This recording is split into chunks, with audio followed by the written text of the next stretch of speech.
welcome to the Nerdiverse. Go ahead, sit and listen to the masters, the old heads, talk about what you love the most. Video games, comics, movies, and everything you need to maintain.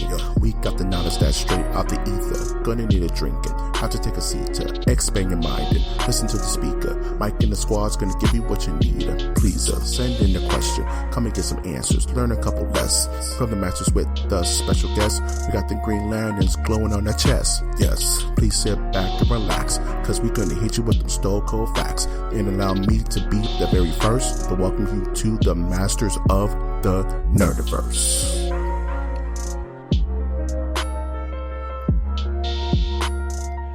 Welcome to Masters of the Nerdiverse, where we always have such sights to show you.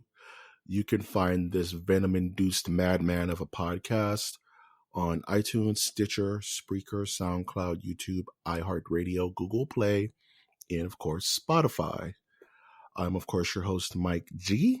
And with me, as always, is our serendipitous co-host, Winter. Hello, Mike G. This is Winter, Trash Monk, I, coming at you in the stormy interwebs. It's so why is the internet stormy tonight, my good man, Governor? Images of Bowsett are hitting me on the head. That's not a bad image to hit you upside your dome, bro. Only if you're a pervert. Back to you, Mike. Back to you. Let's go, Ray. At least it's not Bowsett. If it's Bowsett, then you got issues, because that's like some The Rings stuff right there, dude. You know what I'm saying? Like, right, back to normal voice for Winter. I was gonna see how long you was gonna hold that out, but Winter, if Samara from The Ring, no, that's a bad example. Let's say if not Samara, what's the name of the ghost from The Grudge? Cat noise boy. Sadako. I think it's like Sadako or something like that. Oh. I may be getting that wrong. They'll let me know. On the interwebs. If she wanted to go on a date, would you go on a date with the grunge lady? Oh yeah. You know, she can't talk. She'd just be like, And you're trying to dissuade me from dating her? No, but she's but she's like a really expensive date. But she's like Slimer. You know what I'm saying? Like, she buys a bunch of food and acts like she's eating, but it just gets thrown on the floor because she has no corporeal form to then absorb said food and take its nutrients. Now, in this storyline, is she still haunting a house, or does she have a real job? Her job is haunting the house. She's like a caretaker. Does she get paid? You know what I'm saying? Yeah, she gets SSI. I said paid, not She gets paid food stamps and all that fun stuff, dude. She has her own money. She's her own woman. You know what I'm saying? But I want in on that. Like, does she have a good enough job to where I don't have to work? I can focus on podcasting. Well, I don't know. You know, I don't know what SSI is like in Japan. She can, or sugar mama-san. But because she has like the knowledge of the acknowledge the joke, please. Fine. She is a sugar mama-san. Thank you. Please continue. Okay. She has the knowledge of the grave, so she knows like all the future lotto wins and stuff like that. She just knows it. Okay. So she could be monetarily beneficial. It could down be like the line. a supernatural Bonnie and Clyde, odd couple. But the moment you make her upset, she will kill you. Hey, so what's new? Makes sense. Yeah, makes sense. By the way, you're talking to the guy that has like told multiple people that he would date an MMA fighter just to be like the one husband in the row of other wives to the female fighters, and be the one husband there like knitting or like reading a book about Latin in my sweater vest. Going, oh, there's something going on? Oh, what happened? Are they okay? Are they okay? She made her money. So, right? Winter, okay. She got paid, right? So what you're telling me is that you're down for the violent snoo, Doug. I don't know. Violent snoo, Doug. I'm in for empowered women, to down for that snoo though? Okay, I rebuke your answer and Jesus. your question. And you know what? This is just a growing trend where you're the dirty one of the group. You swear, and it makes people's ears cry. And now, yeah. You know, it's gonna be a good episode when I'm being rebuked. Just, you know, we're adults here. Just answer the question. Anywho, what else did you do with your week? I know we're adults here, but you know, I've got other people. I have people listening. Okay. I maybe you're different, but I think people actually listen to the podcast. Oh no, you know, it's for two different kinds of people. Okay, let's break this down. There's for the people who get the reference, and there's the people who don't get the reference. Right. Though I said it provocatively, if those people don't get the reference, they don't know what I'm talking about. And I didn't swear. You know that? I don't get that. That's the theme song. Okay. It just made me think of Swamp Thing, the old 90s cartoon. Oh. Swamp Thing. Yeah, man. Okay. What you know I'll tell you. I'll tell you. This is a good track record for me. There. If you have hair color that makes you look like you're a techno hacker, you are in. That's acceptable attire in the Nerdiverse, Doug. If you have multiple tattoos, but not enough to, if you just have tattoos, you're in. Yeah, you're good. Yeah, man. Man. Yeah, that's all I got. Are there any further criteria you would like to go into? I don't want to objectify women, you know, but. Oh, I thought we were off that. I thought we were just talking about general Nerdiverse attire for, you know, all walks of life, man. There. You know what I'm saying? Now I'm the Mike G. See, I'm your sponsor. Yeah. Now you're dirty, man. I'm trying to clean you up, my good man. Pick you up off the ground and dust off your coat, my bro. You know, make sure you okay. Other than put your foot in your mouth, what did you do this week, Winter?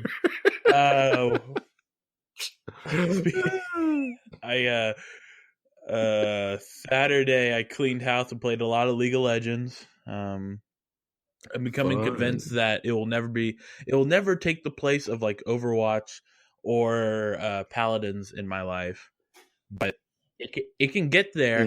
It's just I need to have a steady team, and I just need people to tell me what they want me to do. I don't know what I'm doing as a top champion. So just help me out and don't act like, what are you doing this, Garen? It's like, I don't know. Help me. I don't know. So except for, rather than yell at me, just tell me what you want me to do, man. So, on Sunday, I went to somebody's house after, doing Sunday stuff, wink, wink, and went to a friend's house, to someone who was there, and we had they had a barbecue. I was invited, and we talked. They listened to Masters of the Nerdiverse. Yeah, and cool. What they say? they had a lot of praise for one of the hosts. No, they like you. They like you. Am I nefarious, Doug? They like you. Everybody hates me, Doug. That's okay. On an unrelated I'll be the note, villain, man. If so, didn't like the language. What am I supposed to do? Hey, that's one guy. He wasn't even in the room, so everyone in the room that listened to the podcast likes it. Do I have such a dirty mouth? Is my mouth? Sometimes you say it, man. Sometimes you say stuff, and it hurts the ear balls of some of our listeners. So. And they're expecting. I'm just saying, I can go into like a 15-minute. So I can go into a 15-minute aristocrats joke if you guys need me to do this. Just know that they don't control. They don't control the podcast. They don't control the Nerdiverse.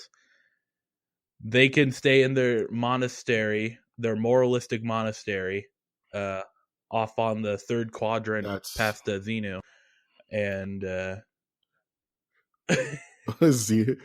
Great Tormentor, dog. Okay, let me give a State of the Union for all of those who may listen to this beautiful baby of a podcast. I, Mike G, am an equal opportunity entertainer. I speak my mind through this microphone, just like any red-blooded American or anyone out there who can hear the sound of my voice. I am not the dirtiest human being, mentally or physically, but certain words may slip out of my tongue that may not be digestible for a certain corner of the nerdiverse, to which I understand.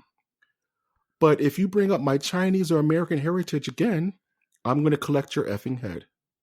Just like that effer over there. So if you have anything else to say, now's the effing time. I didn't think so. You're Chinese? A little bit. Those who know the reference will get it. Oh, sorry. See, we make references over each other's head, and that's how you know we're in the true nerdiverse. Yeah, man. That's how we learn. Russia and America, and during the what's Cold with you War? Bringing up Russia all the time? Am I Russia? It must be Russia because there's always the stigma that I'm some kind of weird like Splinter Cell communist. Or like that. I like that lore as well. But I'm not. I'm super not. Oh man! But I do apologize for those if my crude language does offend. I'm trying to curve it a bit more. You should hear some of the earlier episodes. But I'll definitely do better. For those who like my cursing, F yeah. Yeah,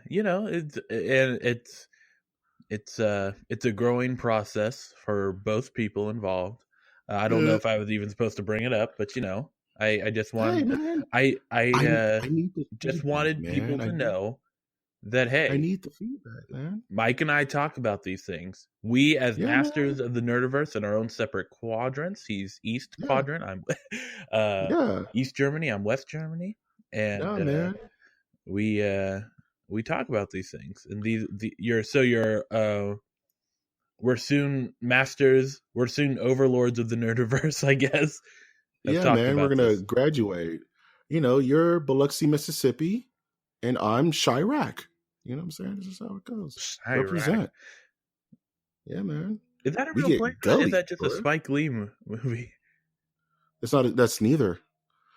That's like when that's like on Eric Andre. She was like, the song, Waka Flocka, Waka Flocka Flame. She's like, is that a band? Hannibal was like, no, that's a man. So funny. I'm pretty sure Chirac is a Spike Lee film. Chirac is a spot you don't want to be at unless you know what you're doing. You know what I'm saying? CHIRAQ. You have to be Q. Yeah, man. Yep. You don't keep up on Spike Lee films? The last Spike Lee film I saw was Do the Right Thing, and I was a child, my dude. And that movie was getting it. John Cusack and Wesley Snipes and Nick Cannon? All the big hitters. Okay, let's get to the news. I didn't even go over my week. Oh. I had to defend myself for my foul language, dude. Okay. How was your week? All right, really quick. My week was great, my man. What did I do this week? I did a couple of things. One, I'm still watching Haunting on Hill House, The Haunting of Hill House, which is amazing. It's a high recommend. From Mike G. As well as Ozzy Austin's podcast. They went over that. The man, the myth, the legend, those cats are doing great works, especially with their 3.5 hour podcast-a-thon, which I highly praise. One day we're going to do that. We're just going to do some kind of podcast-a-thon. It's going to be absolutely amazing. Other than that, I marathon Daredevil season 3. Because I must with these certain things, and that was about a B+. Wasn't a complete A, just because of how they approached it. And other than watching that, I'm not going to say much about that. But I am playing a lot of Soul Calibur 6, which owns my brain and my constitution for the next few weeks, because I'm thinking about skipping Red Dead. I know what, but I'm just. I'll just wait, man. I just don't want to download 100 gigs right now. You know what I'm saying? Like this place in my life, I don't have the patience to sit and wait for that to download, and I don't want to be part of everyone who's going to be playing it. So I'll just wait. That's not going anywhere. I'll just play Soul Calibur now. And I only play games that can become esports. Wow. Fair enough. Fair enough. That's a lie. But on my that's a lie. Yeah.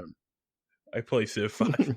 I just play Stratego, with the ghost of a emptied insane asylum.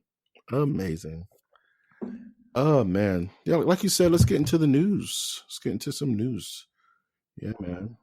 Dang it, I almost stole that guy's I have to be careful. I was going to do on to the news. I'm like, you can't steal other people's stuff on the internet. That's Bush League, my good man. Carlos Mencia, Amy Steeler.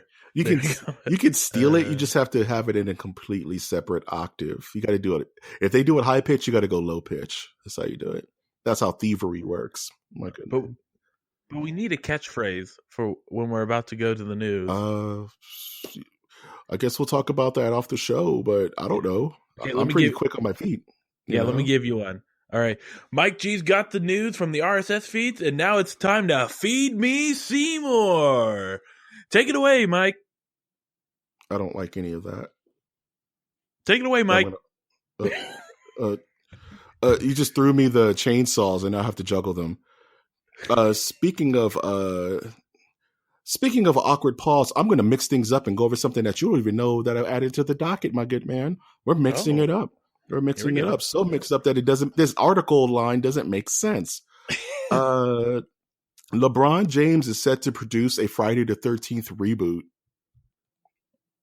The LeBron James? The LeBron I am the king. Creator of a Bubblicious flavor called LeBron Lemonade. Have you tasted it, man? Do you know what it's about? That's what he's known for, right? What else does he do? I don't know. I think he's in movies. Isn't he some kind of like entrepreneur? Well, he is a big actor on the court. Wow.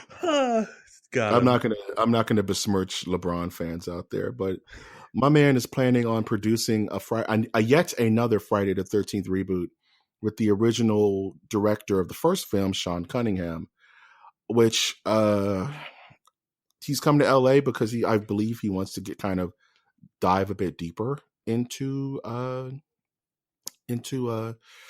Hollywood, as it were. And who knew LeBron was a horror fan, or even if he is, maybe he's just throwing money at it.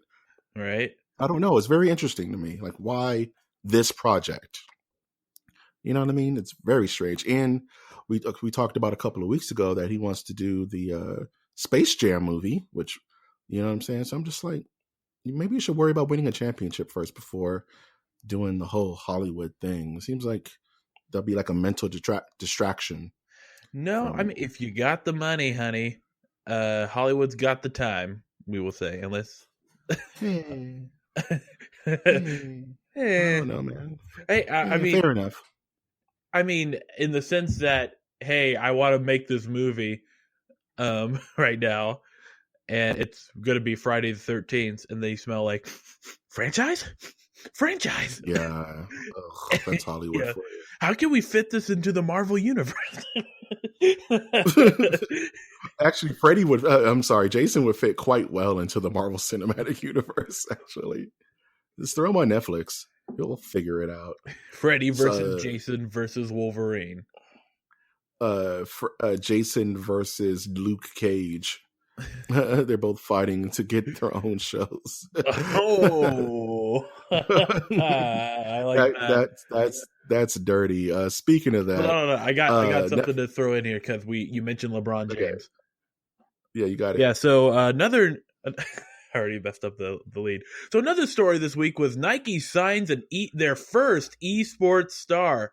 Chinese League of Legends player Jian Zhao makes history. Jian Zhao is better known as Uzi, and he's working with LeBron James on a dribble and campaign. with shirts that are, I'm just kind of like rereading the IGN say, Yeah. dribble and carry. Yeah, go for It's it, a man. reference to Fox News host Laura Ingram's comment, "Shut up and dribble," that criticizing LeBron James's comments about President Donald Trump. Xiao is the first esports Wow. player Nike has ever sponsored, but Nike is not the first sportswear company to dip its toes into the video games. Champion partnered with multi-game Team Dignitas back in September. And also, let's remember Ninja appeared recently, or Yeah. the first professional gamer on ESPN magazine cover. Mm-hmm. For the esports player, what's his game of choice? I don't League of know. I Legends. don't recognize his name. Oh, okay. What Big, are your big in as China. the Big in China. big in China? That makes sense. Makes sense. As the esports aficionado of the two, how do you feel about them tipping their toes into mainstream sports such as basketball, ESPN, Sports Illustrated? It could that fun only stuff. be, in my eyes, it can only be good for the e-sport community. I love the whole concept of esports because it's taking a group of people who are training, who are strategizing, who are like dedicating entire moments of their like entire section of their life to this like particular Mm-hmm. game. And it's like it's never, I don't think it can compete necessarily with like traditional sports such as football, soccer, or basketball, but it might, like, past my lifetime. I mean, I remember someone telling me about how they went to a sports bar and there was one guy asking, can you turn it to this channel, because they were having a Rocket League Yeah. tournament or something like that. So it's always good. I think the issue that you're gonna have is trying to get name recognition. Like how are you gonna get, like, you need to have hundreds of ninjas out there, and like people don't know who Ninja is a lot. I mean, we own a computer and we're young. We know who Ninja is. But I Right. think there's going to be a drive in the future to do more publicity. Like Ninja was recently on Ellen DeGeneres playing Fortnite with her, and she's terrible. And yeah, Well, I mean, it's like Conan's Clueless Gamer. right. Would you be weirded out if Conan was just a beast at like Madden? You know what I mean? Just like what? True. like so, it's fine. Like it's a way for them to get publicity for these smaller known, for this new way of kind of competitive viewing. You know, I wouldn't necessarily lump it in with physical sports. I think it's its own different thing. But can it be as big? Look at the Fortnite numbers, man. Like if they could find a way, you know what I'm saying, to do that, I think it could be just as big. Unfortunately, I think it's going to be lumped in with the certain deals that are underway. ESPN has deals where they're going to be showing League of Legends and I think CSGO tournaments on their channels and on their streaming service. And of course, closer to us, NBC Bay Area Sports Network, I think they televised a Rocket League tournament that they had. So you're seeing like there's going to be competition. Unfortunately, what that means, and I think you're right, they should be separated, because if there's a block where, oh, this tournament's happening when there's like a minor league hockey game, they might pick the minor league hockey game before airing the tournament on their channel. So it's again, it has to take time, and eventually could be like, hey, we don't need to be on TV. Who watches that anymore? NBC is going to sponsor their own channel on Twitch where they show the tournament. And that's, they're already kind of doing that. Like even on Twitch, there's like Thursday night football. You can watch it on Twitch now. It's kind of weird. And like you were mentioning, there is a bit of a changing of the guard when it comes to how this content is being digested. At first, when you were kind of going through your thoughts, I was thinking that esports to make it needs to be primetime channel 2 channel, primetime Fox, primetime ABC, NBC, but it doesn't necessarily need that given that people are unplugging from their cable That's true. boxes more and more nowadays. It's just people is there's brand new ways of taking this content. And even now, like you said, there's a precedence being set that ESPN airs the finals of Right. Evo, the Street Fighter V tournament, and the Dragon Ball Fighters tournament aired on ESPN during Evo, and it got pretty good numbers. But I think it's just two different groups of people, and the trick is mixing them together so that the Raiders fan can still enjoy a blackout tournament or a Madden tournament. You know what I mean? And there's still that stigma that video games are for children, and it's not the same as the gridiron. You know what I mean? Or baseball. But I think the more we unplug from these old guard type of thinking, the more that's going to unfortunately blend and make both worse. If I can play the contrarian here. You know what I mean? Because there's a purity to me to like esports before it was esports, like the tournament scenes, the community. Right. The more money you inject into that, the more of the soul you're pulling out, if that makes any sense. It's a give and take, It's a give and take because there's still going to be tournaments that are not connected to like what they would show on television that would still have the body and soul of like what you're talking about. Mm-hmm. But this would be like I would see like that would be a tier, but then there's another tier of televised tournaments that people go to. If I could like use an example, poker, there's several tournaments and there's several things going on for poker players, and a lot of them are not televised or like they don't get wide like a wide coverage. But the World Series of Poker that takes over ESPN for a week or two. Yeah, but that's what's And the funny thing about that is that they don't know who's going to be in the top numbers. So it could be some random guy that like earned his like spot by playing online poker, and and he's the underdog. And then I think that's when you start getting the like heart back into the game or what something like that. Yeah. Of like yeah. And that's no worries. And I think that's what separates the dogs from the wolves, so to speak, is where I lump that scenario in with the fighting game scene, where the thing I know a little bit more, where you have sponsored players like Justin Wong, like Sonic Fox, guys who wear their jerseys and they're being paid to play video games. And you have Johnny Walk off the street, who just may win Evo, walking off the street, biggest platform in fighting games. But you're not going to see, the El Segundo mud flippers in the Super Bowl. You're going to see the teams that have been strategically ordained to be on that stage. You know what I mean? That have millions of dollars of sponsorships, that have owners, and so it's a business. It's a living business. Right. Versus, would you compare it to like because Overwatch, there's teams, and those are sponsored mostly by companies.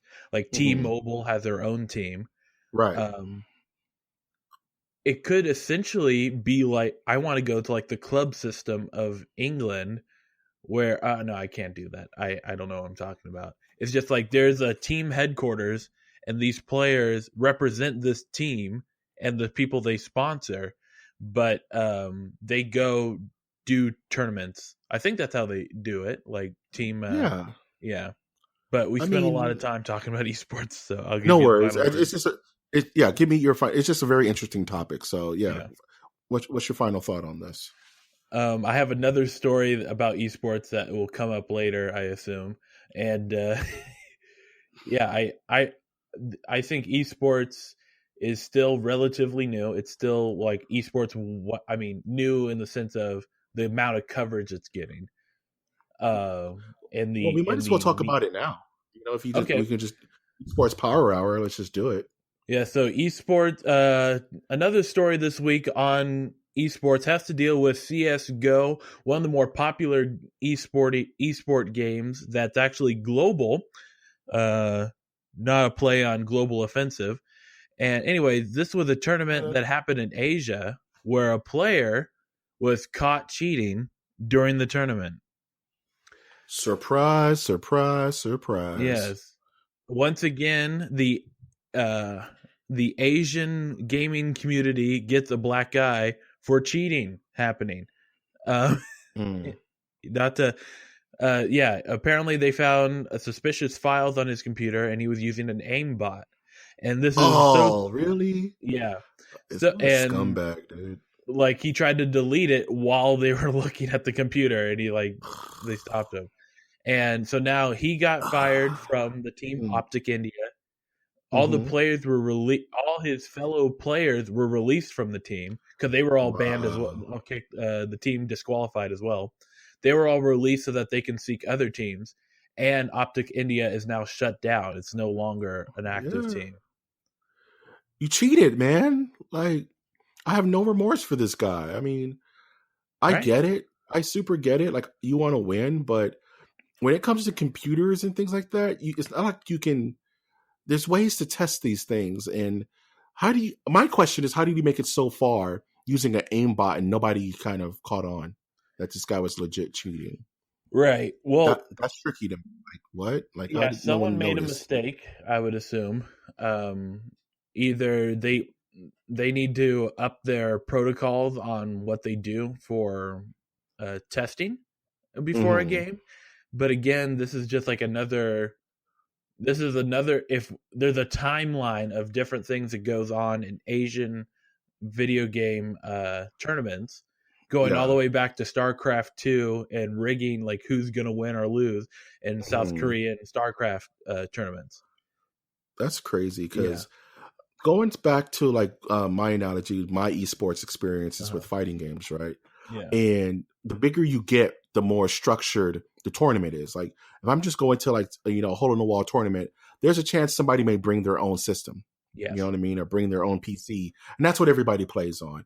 And they can have anything on that thing. They can have all types of cheating mechanisms built inside.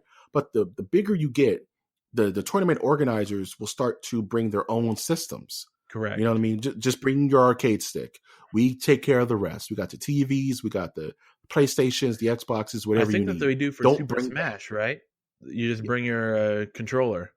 Yeah, just bring a controller because it eliminates these kinds of problems. Mm-hmm. Where if it's at this level, there's no excuse for anyone bringing in their own rigs to play. You know what I'm saying? Like, there's no reason this guy should have got an aimbot into the door in the first place.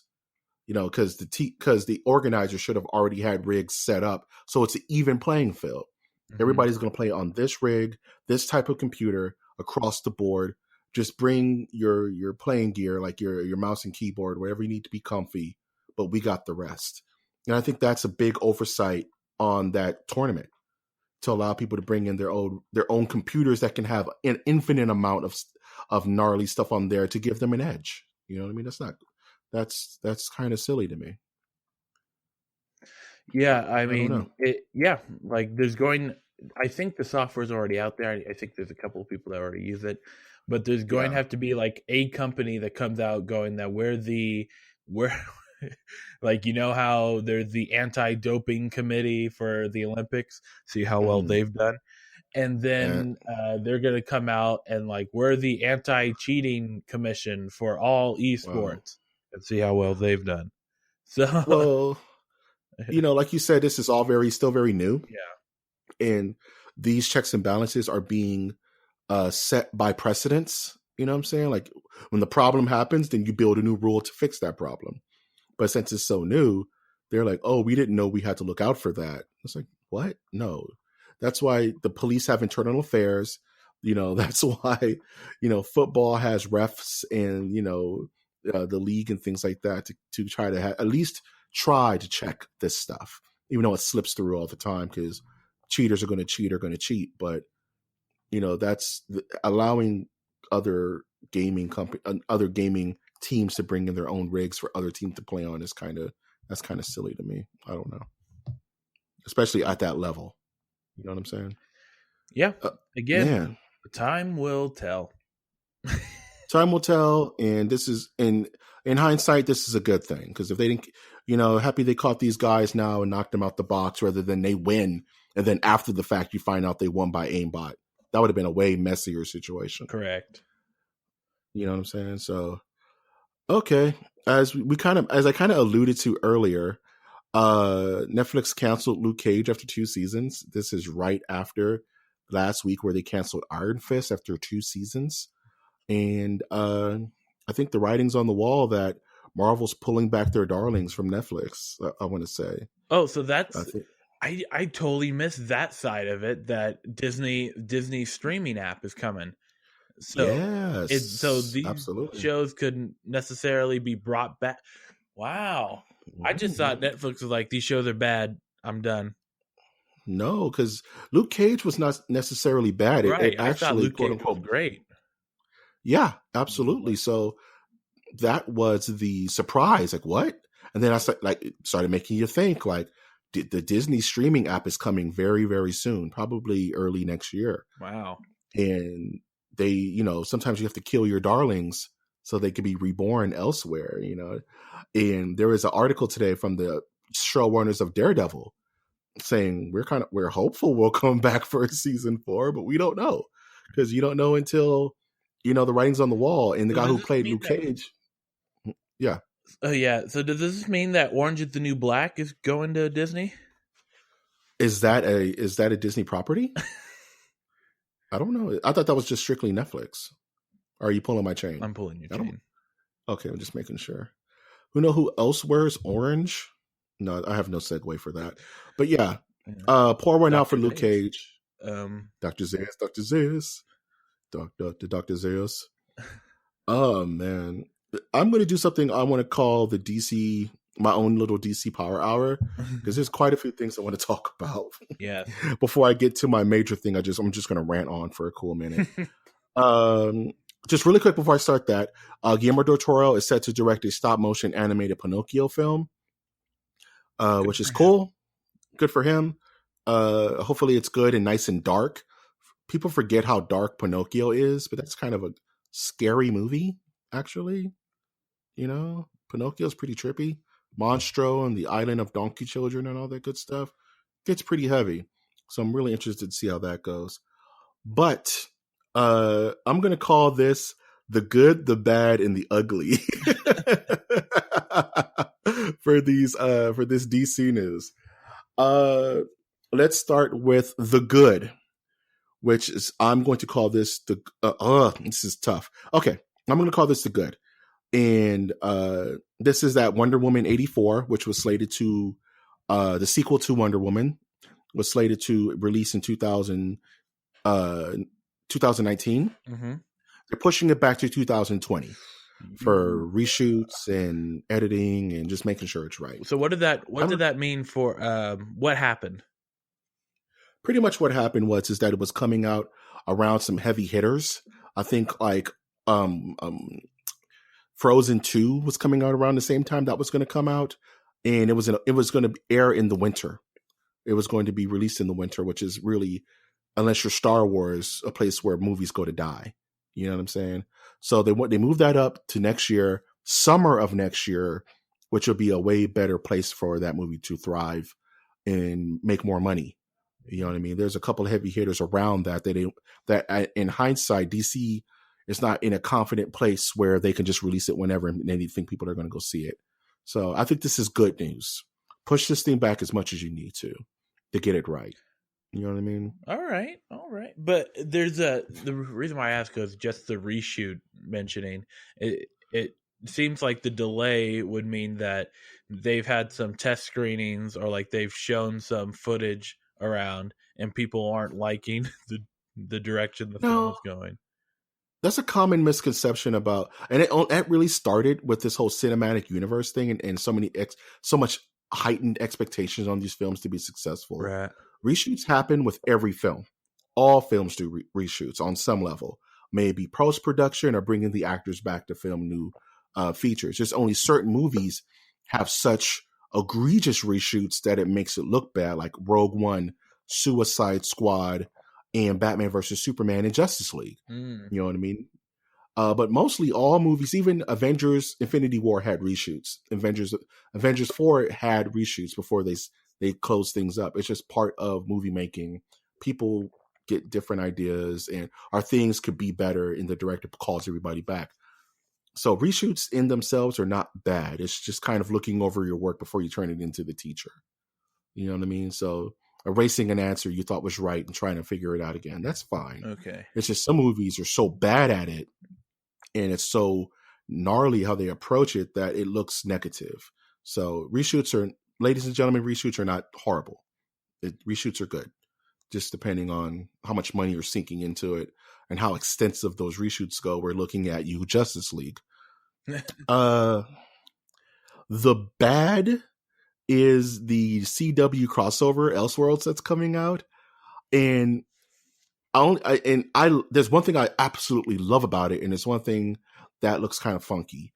And there's a poster floating around where it's Grant Gustin, who plays the Flash, and Stephen Amell, who plays Green Arrow, and they've swapped costumes. So Barry Allen is dressed like Green Arrow, and Oliver Queen is dressed like Flash, and it looks kind of weird. It looks kind of funky. So that's why I called it bad. Am I excited for this crossover? Yes, because I'm a big CW fanboy. It's the closest thing to good DC live action content that we can get right now. So I am very excited for that. But the caveat, the coolest part is that there have been set photos of Wesley Snip dressed in his old school 1990s Flash outfit from the original Flash TV show on set with everyone else, with the Supergirl and the Flash and Green Arrow. And that, my friends, is hype. That is so cool. I saw that pic. I was like, what is happening? Because I'm old enough to remember when the Flash 90s TV show came out, and it was bad graphics, but it was the Flash, and it was cool. And it's the same actor from way back then has had occurring roles on the CW show from time to time, but he's never been that version of the Flash. He's been Jay Garrick, that version of the Flash. He's been Barry's dad. He's played a couple of different things, but it looks like he's going to play that Flash running with the new Flash. I'm going to geek out, man. I don't know. I'm just really excited for that. So the bad is the costume design for the other guys, but the good in that is that the old school Flash is suiting up once again in his 90s suit, and it just makes me geek out all over. Sorry, I just had to take that over, but that makes me very happy. It certainly did. And winter is, and the crowd goes mild, but I know there's some people out there who are really geeking out as much as I am. And the ugly CW Cruddy Wilderness. Okay, a cruddy wilderness. I think you just thought of the name of the podcast, my good man. Mm-hmm. Have you had a second to look at Shane West as Bane for the Gotham's final season? Yes, I had a funny joke that I was gonna mention. Did you say final season? Yeah, this is the last season of Gotham. I can't remember what the joke was. Sure, it wasn't the image itself. Yeah, the image. Yeah, the image was. It's like it's a fan project of The Dark Knight Rises. Like if they tried to make The Dark Knight Rises, but they only had enough budget to go to Dollar Tree. Oh man, to go to the 99-cent store, to Piggly Wiggly for my friends in the South. Are you familiar with Bane, Winter? Were you a big Bane head growing up, reading comics and stuff like that? Or not really? Just kind of. I was not reading Batman. I was reading The Watchmen or Preacher at age 6, and Lego Star Wars, and I know he's not one of my favorite characters of the Batman universe. We will say he's not my favorite villain. Okay. What kind of ruined it for me was the spandex Batman series, or not the spandex, but the the Bat Nipples movie. Oh, you mean Batman and Robin? Yeah. Let's not even talk about the characters' motivations and backstory because we'll be here all night talking about Bane. Let's talk about the sheer aesthetics of the character, right? Mm-hmm. If you look at Bane in the comics, it's a really big dude wearing a tank top with a luchador mask, and Yeah, so does Arkham Knight. Arkham Knight, or one of the Arkham games right has him with the with a mask mask on, on. right? It's not a hard look to Mm-hmm. mess up. You know what I'm saying? It's actually very simplistic in its approach. Like if you got the Mountain from Game of Thrones, you throw a luchador mask on him, you put him in a tank top, you give him a cool little venom injector into his wrist and his neck and his spine. That's all you need to do. You stop there. You don't give him a weird, the Wiz light bright Darth Vader on steroids chest piece with a see through mask, and he has a weird faux. There's so much going on in this picture that's not Bane.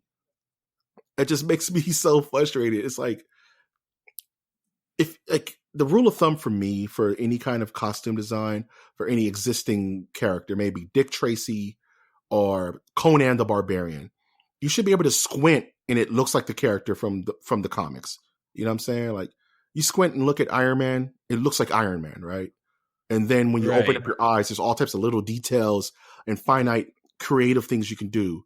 You squint and look at Thanos, it's Thanos. There's the gold and the blue with the purple face, and it looks like Thanos. But this Bane just looks horrible. The state of him, man. What are they? It's overthinking it. It's just it's just bad. This is your final season. Like, I can only imagine what their Batman design is going to look like. Because supposedly the last Right. episode is like a flash forward, and you're actually going to see the young actor dressed as Batman but the way their costume design is so wacky, what is my man going to look like, dude? I'm so scared. Yeah, I liked the show Gotham when it first started. I watched the entire first season, but it fell into the trap of um just too many things happening, in my opinion, Yeah. and trying to say too many social statements at once. Yeah. uh, You're not lying. and now try to throw in like we're gonna do a quick jump into the future. So you're taking away, like, instead of a conclusion of the young man's story, you're now gonna throw in a completely new storyline, a new character, which is older Batman. It's not earned. You know what I'm saying? Like that's a big thing Right. with me lately. If this show ended with young Bruce Wayne saying, "You know what? I got to leave Gotham for 20 years and just train." You know what I'm saying? And he walks Right. off into the sunset to become Batman. I would be super cool with that. It makes sense, right? And you just see Superman, little baby Superman, flying in the air, You see like, little Clark. this isn't canon. None of it. He runs by like the Roadrunner. Yeah. Not canon. He just flies by. But this show, and I tried to embrace the madness of this show because it was very goofy and it was very light. It kind of reminded me of the spandex Adam West Batman. Everything's very bright and it's very bombastic. It's like a Joel Schumacher movie every week. You know what I'm saying? Right. It didn't take itself too serious, which I'm okay with. They just embraced the madness. But what this looks like, it reminds me of that bad Spider-Man stage play, Turn Off the Dark. You know what I mean? It's doing too much. It's always done too much. You know what I'm saying? They should have, yeah. Like I think they were kind of like messing with a little grittiness on one end and a little like, oh, it's a comic book, therefore we need to be comical, like over bombastic sort of thing. Yeah. I think they should have done was like a True Detective style grittiness. Oh, but that requires subtlety, though. You know what I'm saying? Like you have to with this stuff. If you want to walk that line of serious, gritty, grounded drama, but with hints of comedy and levity and comic book fantasticalness, then you got to be subtle. You know, and this show has been a lot of things, but it's never been subtle. You know what I mean? That's true. And that's something that you got to lean into you got to lean into whatever. If you can't be subtle, then you got to lean into one way or another. You got to be completely nuts or completely grimdark. And I think that's been DC's problem for the last 10 years is that they don't know how to be subtle. They just can't. As a company, they just can't find that balance ever with anything they do. Hopefully they'll find it with James Gunn. Okay. Oh, jeez. Speaking of things that just piss me off, pardon my French. This is probably the most eye-twitching news, and this is what we'll close on because we're running a bit long in the tooth, is that Konami's own Metal Gear Survive will be getting a Halloween event crossover, pulling characters from classic games such as Castlevania and Silent Hill. Now, this is the same game, Metal Gear Survive, mind you, that wanted to charge you for extra save states. Yes, whatever happened to that? It happened, and people didn't do it, and the game bombed. And this is one of the most frustrating things in gaming, is when a company holds beloved titles and IPs for ransom. You know what I mean? Like, right. Capcom did it for years with Mega Man, right? Mega Man is just now getting his time to shine after like 10 years. You know what I mean? There's still plenty properties in Capcom I can talk about. Darkstalkers, you know what I'm saying? There's plenty of games over there. But for Konami, they killed Silent Hills, which Hideo Kojima and Guillermo del Toro were making. Castlevania hasn't had a true game since the Lord of Shadows series, and that was like in the 2000s. You know what I mean? And it's all the only content you can get from these two amazing franchises is like pachinko machines and patchy slots. And to drop certain characters out of context into this bad game is one of the most egregious things I've ever heard of in my entire life. No hyperbole. It's disgusting. Like, disgusting. I'm disgusted. Sorry. No, I hate to be that dramatic about it, but it's like just make a Castlevania game. Nobody wants it that way. Like, especially when it's been gone for that long. Yeah. You know what I'm saying? Like, it's just a twist of the knife for fans who just want to play a good Castlevania game, or Lord forbid a good Silent Hill game. It's been forever since we got a good Silent Hill game. And it's like, yeah, and it kind of seems fishy that they're specifically doing a Silent Hill crossover, right? Doesn't it seem a little vindictive? Yeah, on a Metal Gear game that's not being made by the Metal Gear director and creator because they kicked him out and unceremoniously banished him from Japan. You know what I mean? Yes. It's like, if you couldn't hate Konami more. All the while Taiwan's ready to get him. Okay. Yeah, they'll scoop him up so quick. That's a little bit of a Japanese history joke for you folks. That's a little inside baseball. That's a little inside baseball, my good man. Is Hideo Kojima the James Gunn of video games? Nah, he's gonna be he's the Andy Warhol. Oh, wow, man, that's where rough. It's like, oh, he does some pretty good things. I don't understand it, but it's cool. It's cool to look at. I have no idea what he's hip, and I'm high right now, so. But I'm on peyote. Me and Truman Capote are tripping out, just looking at these soup cans, thinking about our lives. Mm-hmm. But do you have anything to say about this winter? Do you care either way that this is happening to these franchises? Yeah, it is. It's very weird, particularly with the popularity of Castlevania as a Netflix series, and it's continuing popularity. And again, we talked about Silent Hill. I think it's kind of like a slap in the face that they're combining Silent Hill, Metal Gear Solid into a crossover. It shows no business tact at all doing that. And It's like I can't give all the blame to the overlords of Metal Gear. Castlevania and Silent Hill have their own people signing these.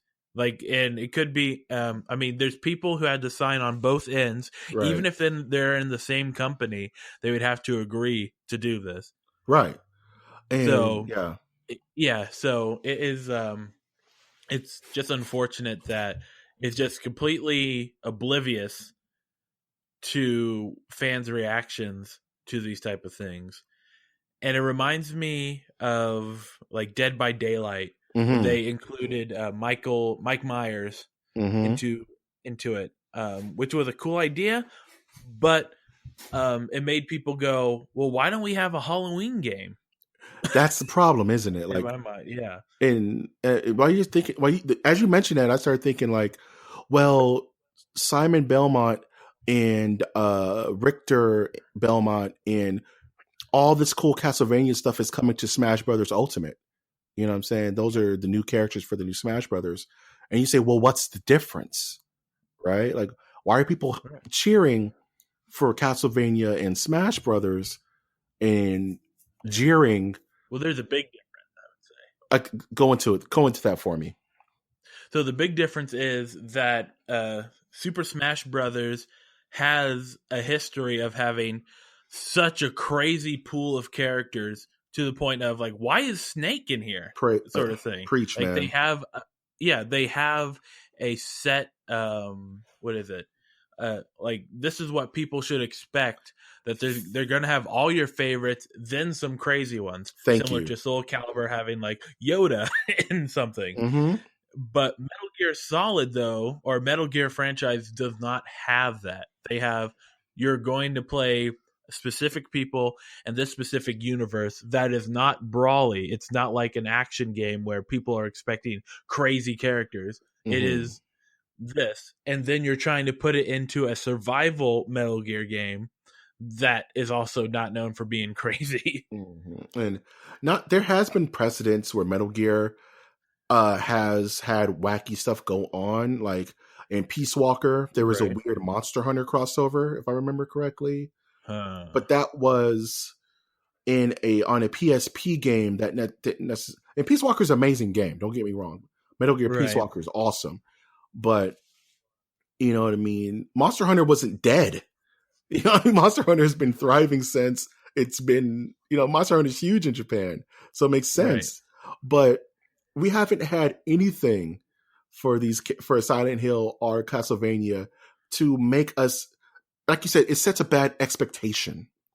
You know what I mean? I'm expecting a new Silent Hill game since you killed Hideo Kojima's and Guillermo del Toro's. I'm expecting a new Castlevania down the road, at least a hints at one. And you're not. I'm saying this is probably not gonna. It is definitely meaning that it's not gonna happen anytime soon. Mm-hmm. And what's funny? Remember in Call of Duty, the Predator was a hidden character, or was the character you can play as in a mode or something like that, if I remember correctly. Okay. But then years later, the Predator movie came out, kind of as like a tester. You know what I mean? Yeah. You're like, hey, let's see, people still like the Predator, and even Ghost Recon Badlands, there was a Predator mode in that, remember? Where you got to fight the Predator, and it had a lot of Predator themes, and you can dress like the Predator and all types of cool stuff. So maybe this is how companies are now testing the waters for IP interest. This is, let's put Castlevania in Smash. Let's put Castlevania in our game. Are people going to buy it more? If they buy it more, that means we should probably produce more. And I get that. Yeah, but I predict that the Predator being added to the game was an afterthought to them already making the film. Yeah, you think the film was already in production by the time they started doing this marketing campaign? Yeah, like the film was way underway. Like, yeah, Predator is a franchise that is not going to go away, unfortunately, for some diehard fans, I would say. Mm-hmm. They're still going to make Predator films, whether with a versus whatever in the front of it. Like Chucky versus Predator, I would predict. Oh, jeez, garbage. Yeah. Shaft versus Candyman. I would watch. Oh, yeah, we talked about that. I know, that's why I brought it up. For eagle-eyed listeners. I would watch that. I still would have watched that, though. Yeah. But Spike Lee can direct. he would in John Yeah. Singleton. Jordan Peele and Spike Lee. Oh man, that thing would be so woke. That'd be the most wokest horror movie ever. Mm. But Konami, get it together. Like, either release these characters out into the wild and let other companies make the games, because you're just making people mad at this point. You know, like, it's not a good look, especially for a game that it's not favorable. Now, if Metal Gear Survive was a hit and everybody loved the game, then everybody would probably be feeling better about it. Like you mentioned, Smash Brothers is a hit. People love Smash, and Smash has a history of having everyone come to play, from Ryu to Cloud, from Final Fantasy to Bayonetta. So why not? Yep, Castlevania, welcome home, right? But with this game that nobody's already playing, and it already has a bad taste in people's mouths, you drag the dead husks of these beloved franchises and shove them in our faces like zombies and say, buy our game. We're holding them hostage. If you want to play and fight Pyramid Head, then you have to play our crappy game. Mm-hmm. And that's no good, as Sonic would say. Right. Good times. I mean, yeah. Yeah. Don't know what they're thinking. They need to hire me. They need to hire Winter at Trash Monk I. That's Trash Monk I. Yes. We'll make cerebral video games, cerebral horror video games. It requires mass surgery on your spinal column, but the graphics are so good. Right. It's like you ever seen Ez Extends? That gross movie with Jude Law, and he has that flesh. It's like a PlayStation, but it's like a flesh. It's like a flesh system. You have to plug it into your spinal cord. Gross. I don't want to see that. Oh, heads up for all my Nerdiverse cats out there. Watch Ez Extends. It'll blow your mind, man. Ez Extends is the best. Check that out. We're about to the hour mark. Yeah, man. We're good to go. So what are you looking forward to, my good man? I'm almost done with classes. I have 4 pages left of a paper to write, and I am done. And that would mean I get to focus on podcasting, focus on writing scripts.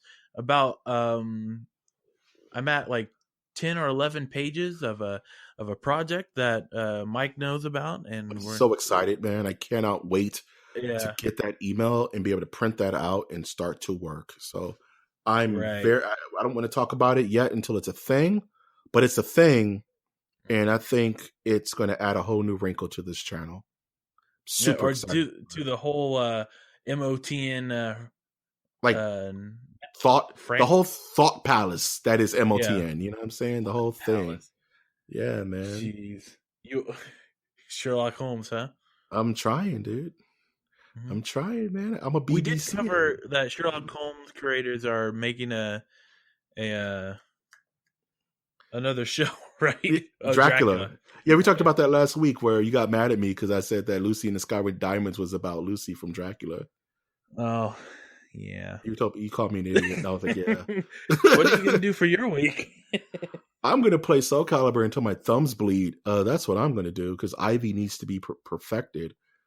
I want to finish Haunting on Hill House, especially before the end of Halloween. Mm-hmm.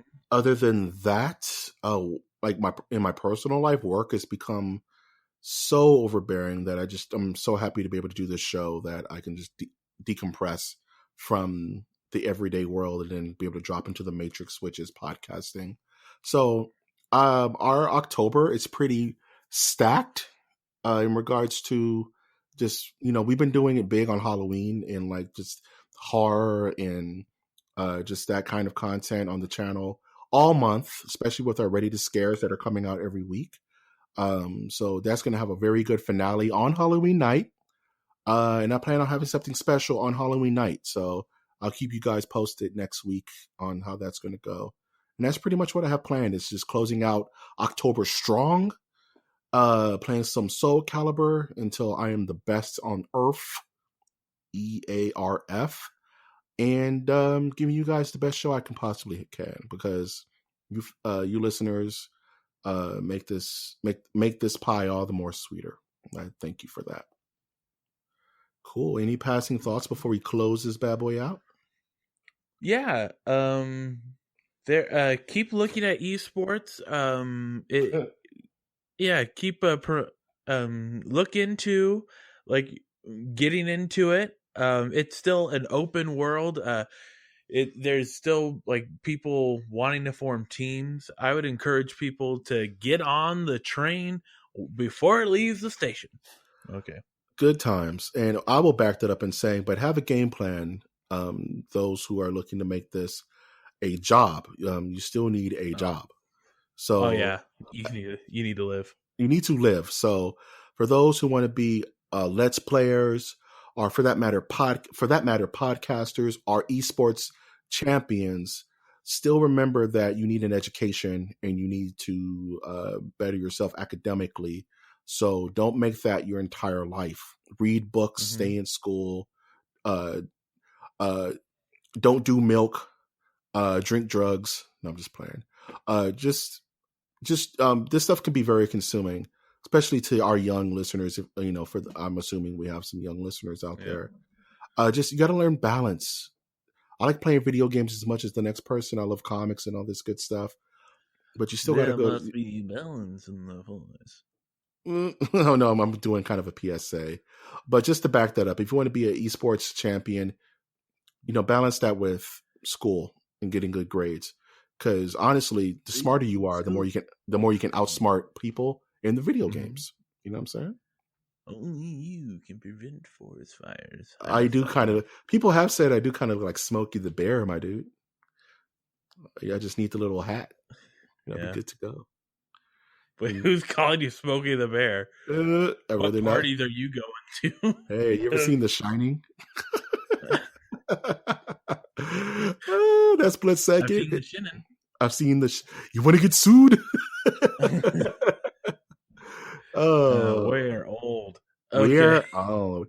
If you're old as well and want to support the podcast monetarily, please visit our Patreon at mastersthenerdiversecast.com. With the very small donation of $1 a month, you can help support the channel so we can get bigger, better, stronger, faster, and give you the best podcast possible.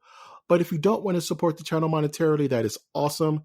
I just ask and hope that you will leave a like on the podcasting portal of choice, that you will leave a comment on our Twitter page, which is at mnerdiverse, where I am losing my mind on Twitter all day on our channel, doing polls, asking questions, posting stuff, and just always delving deep into the podcasting community.